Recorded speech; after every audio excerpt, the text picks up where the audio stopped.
समय हरियाणा के हिसार की एक ऐसी युवती जो जासूसी के आरोप में गिरफ्तार हुई है और जो ट्रैवल विद जो के नाम से अपना यूट्यूब ब्लॉग ऑन कर रही थी और उसमें कई सोशल साइट्स पर उसने वीडियोस डाले थे। उस पर जासूसी के आरोप हैं और आईएसआई के नेटवर्क में फंसकर उसने कई गोपनीय जानकारियां जो सेना से जुड़ी हैं, देश से जुड़ी हैं, वो पाकिस्तान तक पहुंचाई। लेकिन अब ऐसा ही एक किरदार यहां पर लोगों के जहन में है और वो है माधुरी गुप्ता। माधुरी गुप्ता कोई सोशल इन्फ्लुएंसर नहीं थी, ना ही उसकी कोई एक्टिविटी इस तरह की थी। वो एक आईएफएस अधिकारी थी, यानी भारतीय विदेश सेवा। और इसीलिए उस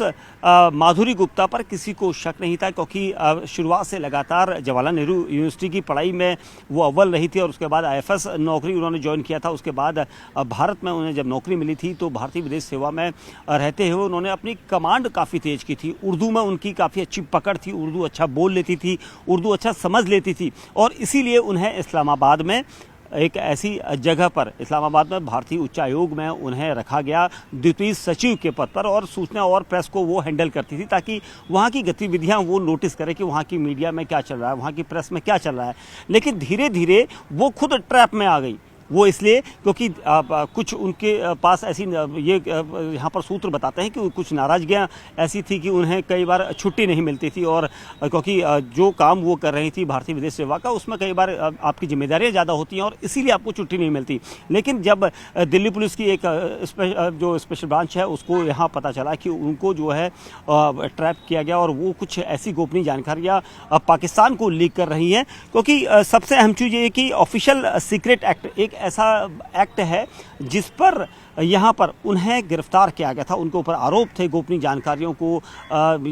पाकिस्तान तक पहुँचाने के और इन सब की जानकारी आने के बाद वो एक ऐसी महिला जासूस के रूप में सामने आई जिसने पाकिस्तान को कई ऐसी गोपनीय जानकारियाँ दी थी और आईएसआई के हैंडलर के संपर्क में रही थी। और आईएसआई के हैंडलर के संपर्क में रहने के बाद माधुरी गुप्ता, जो एक ऐसा नाम था, जो आईएफएस अधिकारी थी, लेकिन वो धीरे धीरे भारत की नहीं बल्कि पाकिस्तान के लिए काम करने लगी और पता किसी को नहीं चला क्योंकि आईएफएस की पोस्ट में थी, इस्लामाबाद में तैनात थी और धीरे धीरे उनका नेटवर्क कई जगह होने लगा। क्योंकि वो एक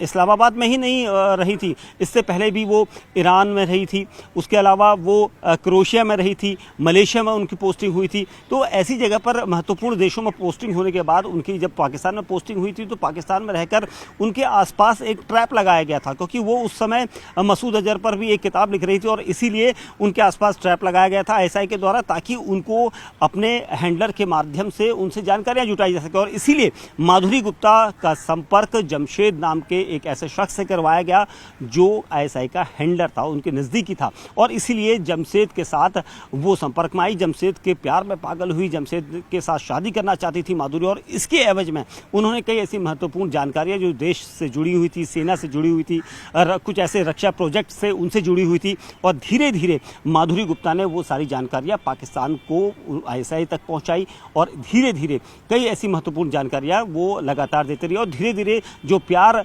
शुरुआत में प्यार के तौर पर था, लेकिन बाद में वो ब्लैकमेलिंग पर भी आ गया। उन्होंने ये भी आरोप लगाया कि उन्हें ब्लैकमेल किया गया। लेकिन जब दिल्ली पुलिस ने उन्हें गिरफ्तार किया गया था तो उसके बाद जो हम आपको बता रहे थे कि जिस तरह जो ऑफिशियल सीक्रेट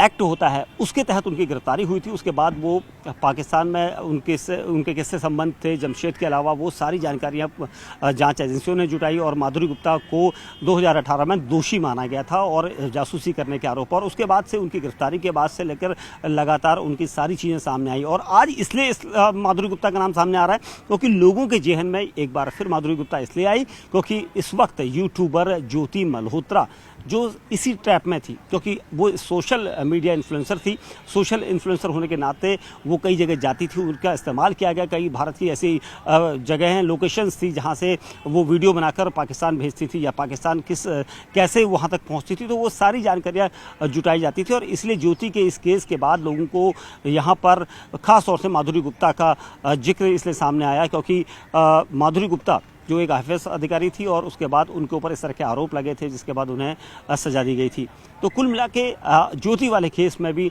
सिमिलर कई सारी चीज़ें सामने हैं, क्योंकि उन्हें भी ट्रैप में लिया गया। उन्हें भी यहाँ पर दानिश नाम के एक पाकिस्तान हाई कमीशन के कर्मचारी के जरिए ट्रैप में लिया गया। उसके बाद वो कई लोगों से उन्हें मिलवाया गया और धीरे धीरे उन्होंने कई विदेश यात्राएं की। ये विदेश यात्राएं क्या थी, कैसे थी, किसने करवाई, इसकी फंडिंग, इसको लेकर एजेंसियां इस वक्त उससे जांच कर रही है।